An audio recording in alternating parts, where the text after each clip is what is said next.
सरकारी कर्मचाऱ्यांना आता राष्ट्रीय स्वयंसेवक संघाच्या कार्यक्रमामध्ये सहभागी होता येणार आहे। केंद्र सरकारने 1966 साली घातलेली बंदी आता उठवली आहे। 58 वर्षांनंतर ही बंदी उठवण्यात आल्यामुळे संघाकडून या निर्णयाचं स्वागत करण्यात आलंय, तर काँग्रेस आणि MIM ने टीका केली आहे। सरकारी कर्मचाऱ्यांना आता राष्ट्रीय स्वयंसेवक संघाच्या कार्यक्रमात सहभागी होता येणार आहे। 1966 साली सरकारी कर्मचाऱ्यांना संघाच्या कार्यक्रमात सामील होण्यास बंदी घालण्याचा निर्णय काँग्रेस सरकारने घेतला होता। मोदी सरकारच्या निर्णयाचं कार्मिक सार्वजनिक तक्रार मंत्रालयाचं पत्रक सुद्धा सोशल मीडियावर व्हायरल होत आहे। 58 वर्षांनंतर ही बंदी उठवण्यात आली आहे। भाजपच्या वरिष्ठ नेत्यांनी आणि राष्ट्रीय स्वयंसेवक संघाने या निर्णयाचं स्वागत केलंय। तो समाज के विभिन्न प्रकार के नेतृत्व ने समय समय पर संघ के इस कार्य की प्रशंसा भी की है, परंतु अपने राजनीतिक स्वार्थों के चलते तत्कालीन सरकार द्वारा शासकीय कर्मचारियों को संघ जैसे रचनात्मक कार्य करने वाले संगठन के गतिविधियों में भाग लेने के लिए पाबंदी लगाई गई थी।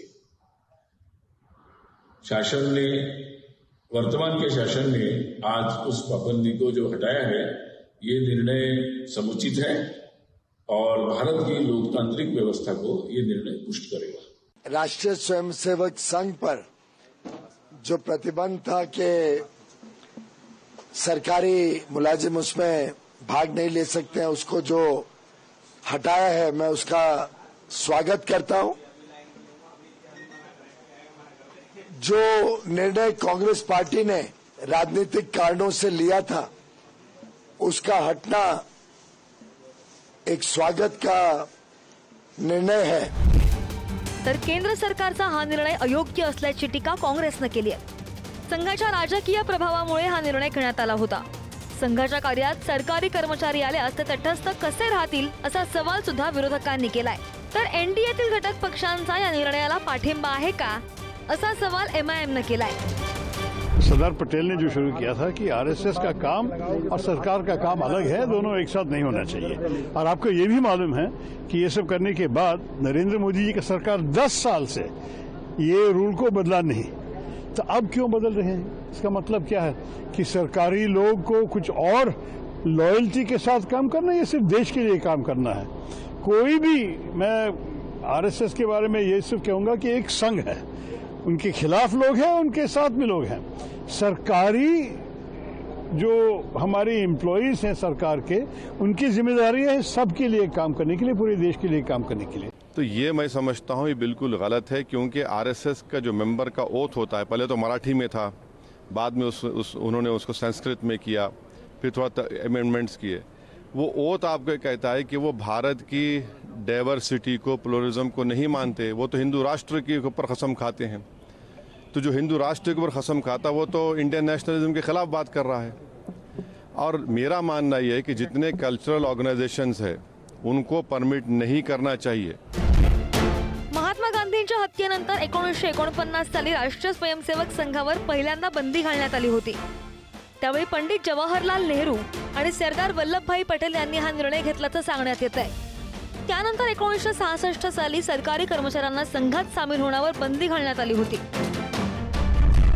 संघामुळे कर्मचाऱ्यांच्या तटस्थतेवर परिणाम होण्याचं कारण, धर्मनिरपेक्ष समाजासाठी संघातील सहभाग अयोग्य असल्याचं कारण, नागरी सेवा नियम 1964च्या हवाल्यानं कर्मचाऱ्यांना बंदी, 1977 साली जनता पक्षाच्या सरकारमध्ये आदेश रद्द, 1980 साली इंदिरा गांधी सत्तेत आल्यानंतर हा आदेश पुन्हा लागू।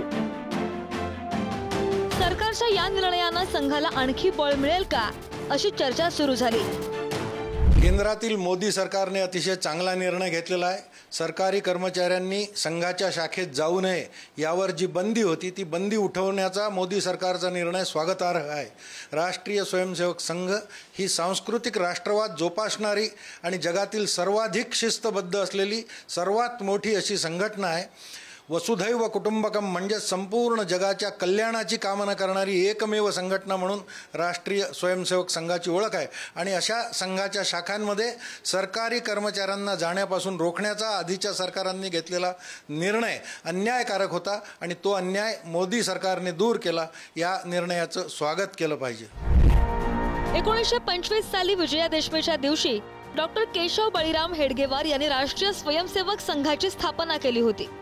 सांस्कृतिक संघटना असलेल्या राष्ट्रीय स्वयंसेवक संघानं गेल्या 99 वर्षात विविध क्षेत्रात मोठं कार्य, नेतृत्व आणि कामाचा ठसा निर्माण केला. देशातील आणि जगातील सर्वात मोठी सांस्कृतिक संघटना अशी संघाची ओळख निर्माण झाली. अटल बिहारी वाजपेयी आणि नरेंद्र मोदी यांच्या रूपानं संघाच्या विचारसरणीचे पंतप्रधान सुद्धा देशानं पाहिले. अटलजींच्या काळामध्ये सुद्धा संघात सरकारी कर्मचाऱ्यांना बंदीचा निर्णय हटवता आला नव्हता. तो मोदींच्या 3ऱ्या कार्यकाळात पूर्ण झालाय. पुढच्या वर्षी संघ शताब्दी म्हणजे 100व्या वर्षात पदार्पण करणार आहे. अशा स्थितीत या निर्णयामुळे संघ अधिक सर्वसमावेशक होणार आहे. दुसरीकडे काँग्रेस आणि डाव्यांकडून या निर्णयाला विरोधही तीव्र होईल. ब्युरो रिपोर्ट, पुढारी न्यूज, नवी दिल्ली.